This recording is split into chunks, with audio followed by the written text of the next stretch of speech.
नमो ओं विष्णुपदाय कृष्णप्रेष्ठाय भूतले श्रीमते भक्तिवेदांतस्वामिनिति नामने नमस्ते सरस्वती देवे गौरवाणी प्रचारिणे निर्विशेष शून्यवादी पाश्चात्यदेशतारिणे जय श्री कृष्ण चैतन्य प्रभु नित्यानंद श्री अद्वैत गदाधर शिवासदि गौर भक्तवृंद हरे कृष्णा कृष्ण कृष्ण हरे हरे हरे राम राम राम हरे हरे तो అయితే ఈరోజు మనము భగవద్గీత ప్రథమ అధ్యాయం ప్రథమ శ్లోకం నుండి మన ఈ చర్చను ప్రారంభిస్తాము. అయితే ఈ చర్చను ప్రారంభించక ముందు వినే వాళ్ళందరి భక్తులందరికీ మా మిత్రులందరికీ ఒక చిన్న విన్నపము. ఈ ప్రతిరోజు ఏదైతే మేము చర్చ చేస్తున్నామో ఒక్కొక్క శ్లోకంపై ఆ చర్చాన్ని మా ఇస్కాన్ సంస్థకు సంస్థాపక ఆచార్యులైన ఏసీ భక్తి వేదాంత స్వామి ప్రభుపాదుల వారి ద్వారా ఇచ్చిన భాష్యము మరి భావంపై ఆధారపడింది. కనుకనే మీ అందరికీ ఒక విన్నపం ఏంటంటే ఈ 30 నిమిషాల లోపట్లో నేను అయినంత వరకు చెప్పగలుగుతాను ముఖ్యమైన విషయాలు. కానీ విషయంని మొత్తం తెలుసుకోవాలంటే మీ అందరికి ఒకటే విన్నపము, శ్రీల ప్రభుపాదుల ద్వారా రాయబడిన ఈ భగవద్గీత యథాతథం ఈ పుస్తకము మీరందరూ తీసుకున్నట్లయితే దాని తర్వాత నేను చెప్పిన విషయాలు లేక చర్చించిన విషయాలను మీరు తర్వాత దినమంతా ఎప్పుడైనా మీకు వీలైనప్పుడు అది మీరు చదవచ్చు ప్రతి ఒక్క శ్లోకము. కనుకనే ఈ డిసెంబర్ భగవద్గీత జయంతి సందర్భంగా మా ఇస్కాన్ సంస్థ ద్వారా ప్రతి సంవత్సరము ఒక నెల ఈ భగవద్గీత చాలా డిస్కౌంట్ ప్రైస్లకు ఇవ్వడం జరుగుతుంది. కనుకనే ఈ పుస్తకము మీ దగ్గర ఉంటే మీకు ఈ విషయాన్ని నేను చెప్పే విషయాలను అర్థం చేసుకోవడానికి ఇంకా సహజంగా ఉంటుంది. హరే కృష్ణ. అయితే ఈ మొట్టమొదటి అధ్యాయం పేరు అర్జున విషాద యోగం. ఈ అర్జున విషాద యోగంలో ఈ అధ్యాయం స్టార్ట్ అవుతుంది. ధృతరాష్ట్ర ద్వారా సంజయ తన యొక్క సెక్రటరీ తన యొక్క సేవకునికి ఇచ్చే ప్రశ్నలు. మరి ధృతరాష్ట్ర ఈ సంజయ్కు ప్రశ్న ఇచ్చే కారణం ఏంది? ఎందుకంటే మహాభారత యుద్ధం కంటే ముందు ధృతరాష్ట్ర ఒక తండ్రి వేదవ్యాసుడు వ్యాస మహర్షి వచ్చి ధృతరాష్ట్రకు ఈ మొత్తము మహాభారత యుద్ధము చూడడానికి దివ్య దృష్టి ఇస్తా అని ఒక వరం ఇస్తా అని తలుచుకున్నాడు. కానీ ధృతరాష్ట్రకు ఈ యుద్ధం యొక్క పరిణామం రిజల్ట్ ఏముంటుందో అది ఖచ్చితంగా తెలిసి ఉండే. కనుకనే ఆయన నా కళ్ళతోని మీరు ఇచ్చిన దివ్య దృష్టితోని నేను చూడలేను ఆ విషయంని ఆ దృశ్యంని. కనుకనే ఆ విషయంని ఆ దృష్టిని మీరు నాకు ఇచ్చే బదులు నా యొక్క సేవకుడు సెక్రటరీ సంజయ్కి ఇస్తే నేను ఆయన ద్వారా వింటాను. కనుకనే ఎందుకంటే వినుడు చూసుడు కంటే కొంచెము ఈజీగా ఉంటుంది అన్నట్టు. చూసుడు చాలా కఠినం తన కళ్ళతోని. కనుకనే వింటే అంత నాకు బాధ అనిపించకపోవచ్చు. ఆ ఉద్దేశంతో ధృతరాష్ట్ర సంజయ్కు ఆ వ్యాస మహర్షికి దివ్య దృష్టి ఇవ్వనని విన్నపం చేసిండు. కనుకనే మొత్తము కురుక్షేత్ర రణరంగంలో జరిగే ఈ ప్రతి ఒక్క 18 రోజుల యుద్ధంని సంజయ తన దివ్యదృష్టితోని చూడగలిగిండు. ఇక ప్రతి ఒక్క విషయంని ఆయన ఉండేది ఉన్నట్టు ధృతరాష్ట్రకు చెప్తుండనట్టు. కనుకనే ఈ యుద్ధము స్టార్ట్ అయ్యకంటే ముందు ప్రారంభించకంటే ముందు ధృతరాష్ట్ర సంజయ్కి ప్రశ్న ఎత్తుండు. ఈ మొట్టమొదటి శ్లోకము అదే. ఏంటది? ధృతరాష్ట్ర ఉవాచ ధర్మక్షేత్రే కురుక్షేత్రే సమవేతాయుత్సవః మామకా పాండవశ్చైవ కిం అకుర్వత సంజయ. ఈ ప్రశ్న చాలా ముఖ్యమైనది. అంటే మొత్తము మహాభారతం ఈ యొక్క యుద్ధంతో ఒక నిర్ణయం ఉందో యుద్ధము ప్రారంభించకనే ముందే ఈ శ్లోకం ద్వారా ఆ యుద్ధం యొక్క పరిణామము మనము తెలుసుకోవచ్చు. దాంతోపాటు ధృతరాష్ట్ర ఎటువంటి వ్యక్తి, ఆయన మనోభావం ఏమిటి, ఆయన మనోస్థితి ఏంది, ఆయన మనసు ఎంత మంచిది ఎంత చెడుదో మనం ఈ శ్లోకం ద్వారా కూడా తెలుసుకోవచ్చు. ఇంకా కొన్ని విషయాలు ఉన్నాయి, మనము క్రమక్రమంగా తెలుసుకుందాము. కేవలం ముఖ్యమైన విషయాలు. కానీ మీ అందరికీ మళ్ళీ వినపము, ఈ పుస్తకము భగవద్గీత యథాతథం మీరు తీసుకొని మీ దినంలో ఎప్పుడైనా మీరు ఆ చర్చించిన శ్లోకంపై మీరు ఆ భావం ఇంకా భాష్యంని మీరు చదవండి. ఇది మా విన్నపము. అయితే కురుక్షేత్ర ఇది ఎటువంటి స్థలము? ఇది ధర్మక్షేత్రం కదా. కనుకనే ఈ శ్లోకంలో కురుక్షేత్రంని ధర్మక్షేత్రం అని చెప్పడం జరిగింది. ఎందుకంటే అనాది కాలం నుంచి ప్రపంచమంతా జనాలు ఈ కురుక్షేత్రకు వచ్చేవాళ్ళు దేనికోసము ధర్మ కార్యాలు నిర్వహించడానికి. కనుకనే ఇది చాలా పవర్ఫుల్, చాలా ఆధ్యాత్మిక పరంగా చాలా శక్తివంతమైన స్థలం ఇది. అయితే పాండవులు ఇంకా కౌరవులు ఈ కురుక్షేత్రాన్ని వాళ్ళు సెలెక్ట్ చేసిరన్నమాట. దేనికోసము తన యుద్ధం చేయడానికి. ధృతరాష్ట్రకు ఇప్పుడు ప్రశ్న అడుగుట్లా ఒక విధంగా మన తెలివి తక్కువ అనిపిస్తుంది, కానీ తెలివి తక్కువ కాదు, చాలా తెలివంతుడు ఆయన. ఎందుకంటే ధర్మక్షేత్రే కురుక్షేత్రే సమవేత యుయుత్సవ. ధృతరాష్ట్ర అడిగే ప్రశ్న ఏంటంటే మామక పాండవశ్చైవ, నా పుత్రులు, గట్టిగానండి ఏమంటుడు, మామక అంటే ఏంది, నా యొక్క పుత్రులు, పాండవశ్చైవ పాండుపుత్రులు, వీళ్ళు ధర్మక్షేత్ర అనేటువంటి కురుక్షేత్ర రంగరంగంలో వచ్చి వీళ్ళు ఏం చేస్తుండ్రు, కిం అకుర్వత, వాళ్ళు ఏం చేస్తుండ్రు. ఇప్పుడు ఈ ప్రశ్నకి ఏమైనా అర్థం ఉందా? అర్థం లేదు, కానీ అర్థం కూడా ఉంది. అర్థం ఎందుకు లేదు? ఎందుకంటే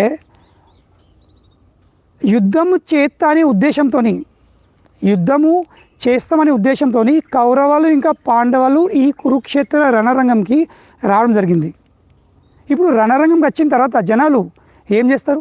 యుద్ధమే కదా. ఈ విషయం ధృతరాష్ట్రకు తెలియదా? తెలుసు. కానీ కూడా తెలిసినప్పటికీ కూడా ఈ ప్రశ్న అడుగు కారణం ఏంది? దీని ఇంకా పెద్ద రహస్యం ఉంది. ఏంటి రహస్యము తెలుసుకుందాం మనం. కానీ దానికంటే ముందు మనం ధృతరాష్ట్ర యొక్క మనోభావనను తెలుసుకుందాం. ఏందా మనోభావన? ఇప్పుడు ధృతరాష్ట్ర యొక్క చిన్న సోదరు పాండు మహారాజు తన యవ్వనంలోనే చనిపోయాడు. పాండు కుమారులు జన్మించిన తర్వాతనే ఆయన చనిపోయాడు. ఇప్పుడు తండ్రి లేకుంటే మనము మన సోదరి యొక్క పుత్రులను ఏమంటాము? నా సంతానము, నా కొడుకులు, నా యొక్క పుత్రులు. కానీ ధృతరాష్ట్ర ఇక్కడ ధర్మక్షేత్రే కురుక్షేత్రే సమవేత యుత్సవ, మరి మా పుత్రులు ఏం చేస్తున్నారు అడగట్లే. ఏమంటుడు? మామక పాండవశ్చైవ అంటే ఏంది? భేదన. ధృతరాష్ట్ర ఎన్నడూ కూడా పాండుపుత్రులను తన పుత్రులని అంగీకరించలేడు.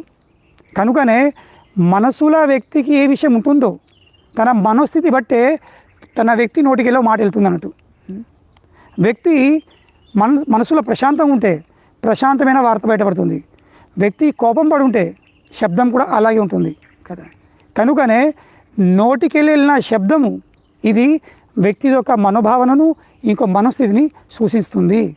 కనుకని ఎప్పుడైతే ధృతరాష్ట్ర మామక పాండవశ్చైవ, నా పుత్రులు మరియు పాండుపుత్రులు వీళ్ళు ఏం చేస్తున్నారో అనే ప్రశ్నలో ఏముంది? ఆయన హృదయంలో పాండుపుత్రులు ఇంకా నా పుత్రులు వేరా, వీళ్ళు ఒక కురు వంశంకి చెందిన సంతానం అనే భావన లేదు. ఇది ధృతరాష్ట్రది ఒక చెడు విచారం, ఇది ఆయన చెడు మనస్థితి.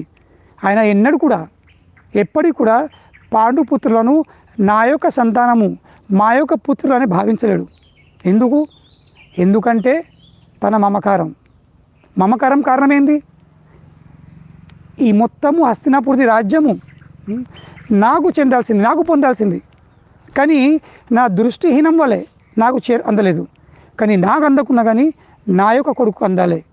ఈ భావంతో ఆయన ఎన్నడూ కూడా పాండు కుమారులను దగ్గర తీసుకుపోయింది. ఆయన ఎప్పుడు ఆయనకు వాళ్ళని చంపేస్తానే, వాళ్ళ ప్రాణహాని విషయమే ఆయన ఎప్పుడు ఆలోచిస్తున్నాడు. కనుకనే ఇదే ఆయన మనోభావన, ఇదే ఆయన మనోస్థితి.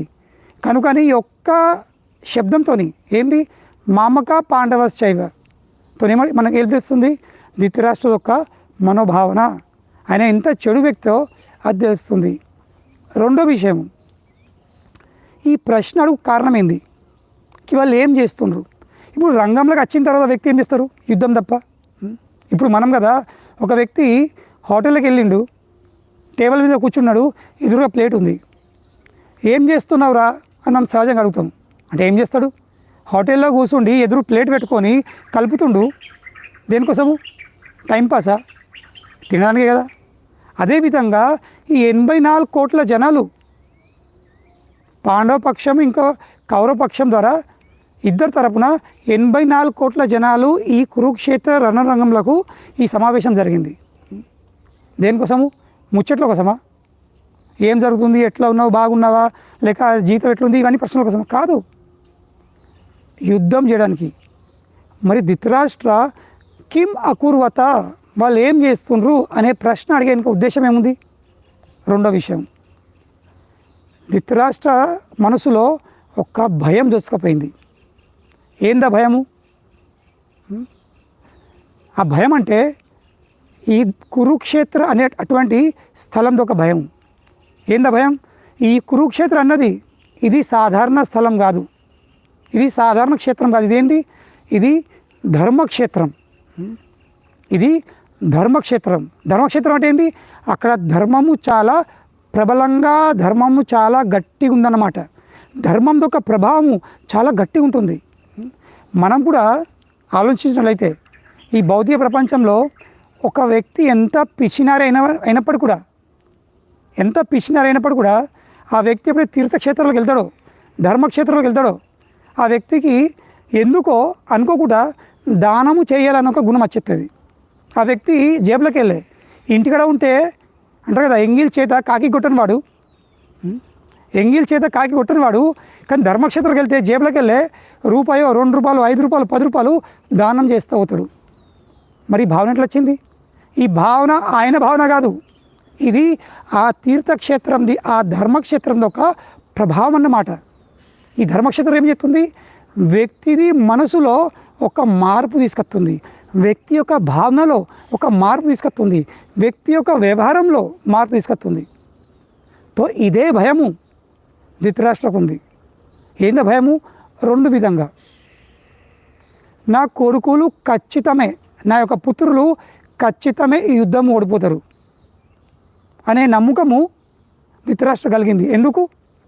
ఎందుకంటే ధృతరాష్ట్రకు తెలుసు, నేను ఇంకా నా మొత్తం గ్యాంగు, ధృతరాష్ట్ర అండ్ పార్టీ, నేను, నా పుత్రులు, ఇంకా నా పుత్రులతో సంబంధించిన ప్రతి ఒక్క వ్యక్తి ఈ యుద్ధం చేత అని ఉద్దేశంతో నచ్చిన వాళ్ళు, వీళ్ళందరూ అధర్మమైన మార్గంలో ఉన్నారు, వీళ్ళందరూ అధర్మికులు, వీళ్ళు ధర్మము పాటించిన వాళ్ళు.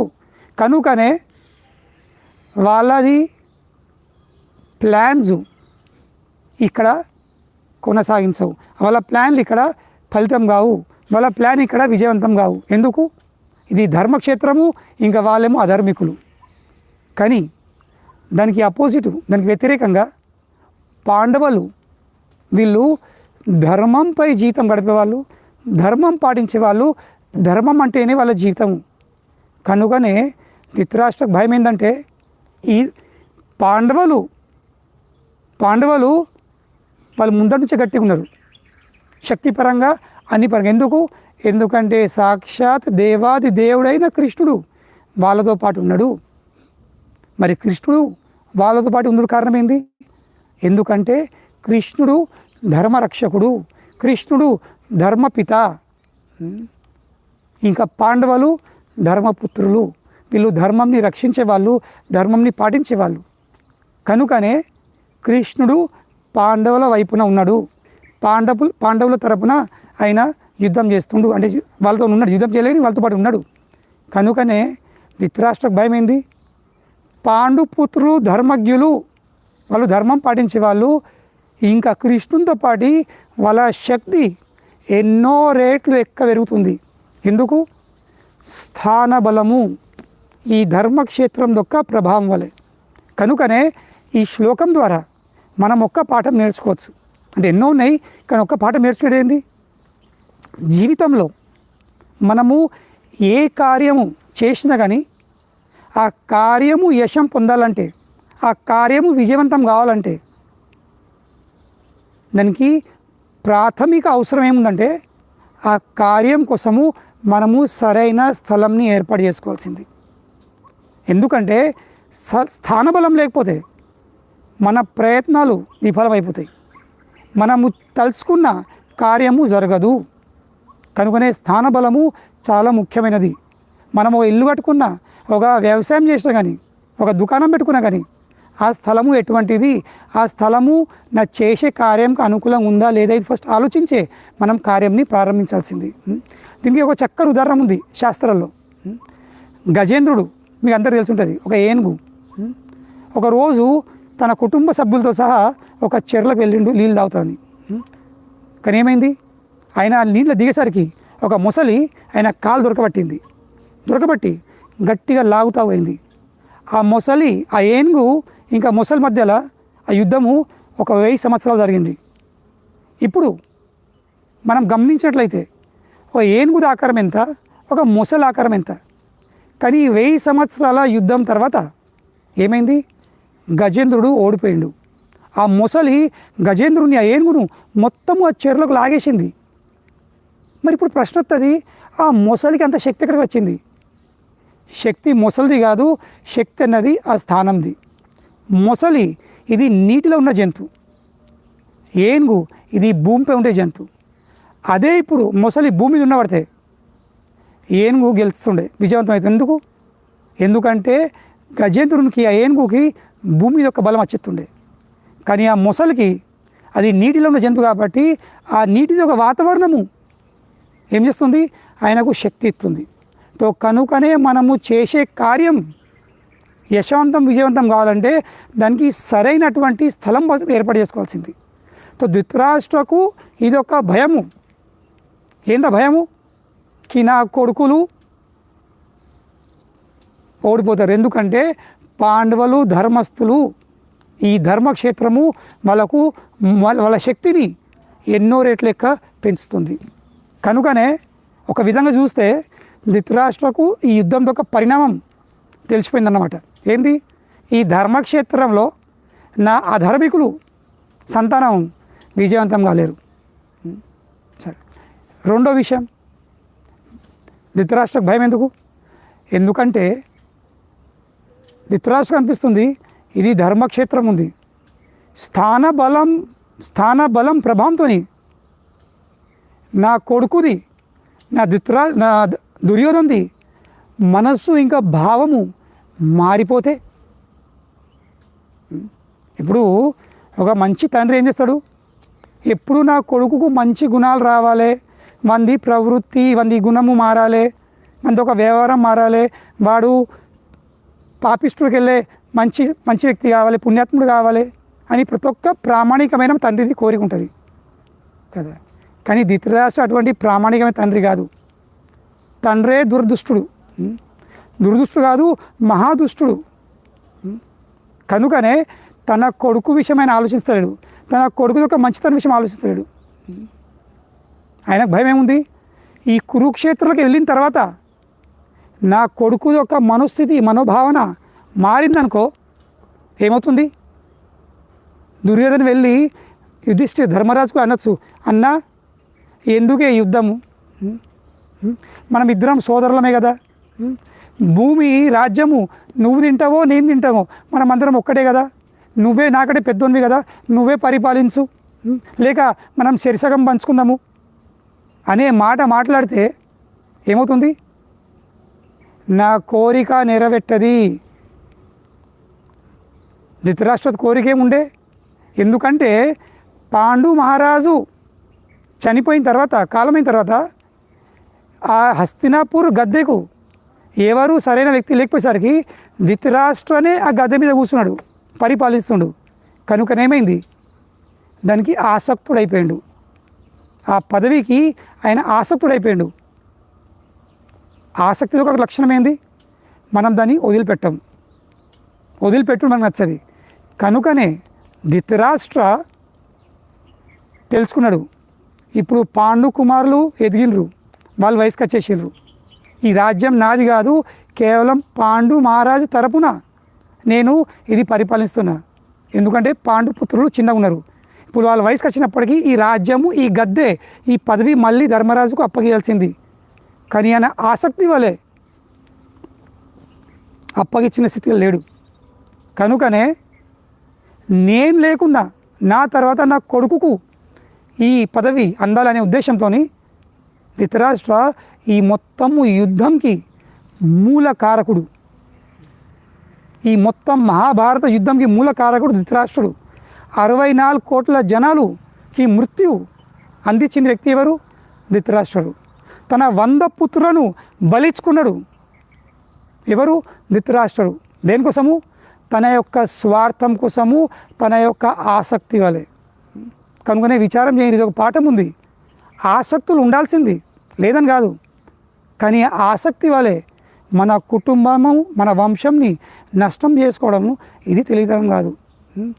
ఇది తెలియతనం కాదు. కానీ ధృతరాష్ట్రకు కళ్ళతో గుడ్డు ఉన్నాడు,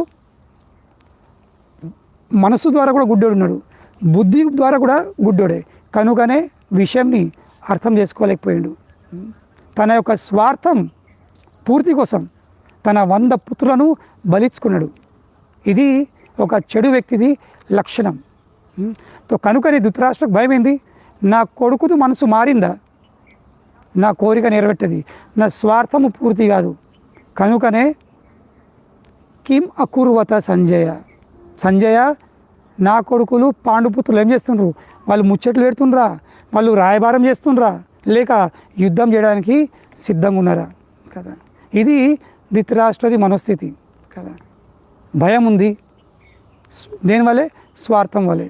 ఎప్పుడైతే వ్యక్తికి ఆసక్తి ఉంటుందో, ఆసక్తి ఒక లక్షణం ఏంది? ఆసక్తి లక్షణం ఏంది? ఎప్పుడు భయం. ఎందుకంటే ఆసక్తి వల్లే వ్యక్తి ఎప్పుడు భయం ఉంటాడు. ఎప్పుడు నా చేతులకి వెళ్ళే నేను దేనికైతే ఆసక్తి పడి ఉన్నానో, అది వ్యక్తి కావచ్చు, విషయం కావచ్చు, పరిస్థితి కావచ్చు, ఎప్పుడు నా చేతులకి వెళ్ళే వదిలిపోతాయో, నా చేతులకి వెళ్ళే ఎప్పుడు దూరం అయిపోతాయో, నా నియంత్రణకి వెళ్ళే ఎప్పుడు తప్పిపోతాయో, ఎప్పుడు ఈ భయం ఉంటుంది కదా. ఇదే భౌతిక లోకంలో ఒక గుణం ఉంది. ప్రతి ఒక్క వ్యక్తి భయంతో కూడి ఉన్నాడు. కానీ ఆ భయం కారణం ఏంది? ఆసక్తి. ఆసక్తి ఇది వ్యక్తిని నష్టం చేస్తుంది. ఇంకా వ్యక్తితో పాటు ఏం చేస్తుంది? వ్యక్తి అందుబాటులో ఉన్న ప్రతి ఒక్క వ్యక్తిని కూడా నష్టం చేసేస్తుంది. కనుకనే ధృతరాష్ట్ర ఇక్కడ సంజయ్కు ప్రశ్న ఎత్తుండు కి నా కుమారులు ఏం చేస్తుండ్రు. కనుకని ఒక్క శ్లోకం ద్వారా ఏం తెలుస్తుంది? ధృతరాష్ట్ర యొక్క మనోభావన, ధృతరాష్ట్ర హృదయంలో ఉన్న ఒక భయము, ఈ ధర్మక్షేత్రం యొక్క ప్రభావము, కురుక్షేత్రం యొక్క గొప్పతనము మనకు తెలుస్తుంది. దాంతోపాటు ఏం తెలుస్తుంది? ఈ యుద్ధం యొక్క నిర్ణయము, ఈ యుద్ధము ప్రారంభించకంటే ముందే దాని ఒక రిజల్ట్ అయితే ఉందో అది మనకు ఈ శ్లోకం ద్వారా తెలుస్తుంది. కనుకనే ఈ భగవద్గీత అంటే ఏంది? భగవద్గీత అంటే ఏంది? ఇది సంపూర్ణ ఆస్తిక శాస్త్రం కదా. ఇది సంపూర్ణమైన ఆస్తిక విజ్ఞానము. కనుకనే ధృతరాష్ట్ర ఇంకా సంజయ్ మధ్యలో జరిగిన ఈ చర్చనే ఏంది? ఇది ఈ సిద్ధాంతంకి, ఈ భగవద్గీత సిద్ధాంతంకి మూల కారణం కదా.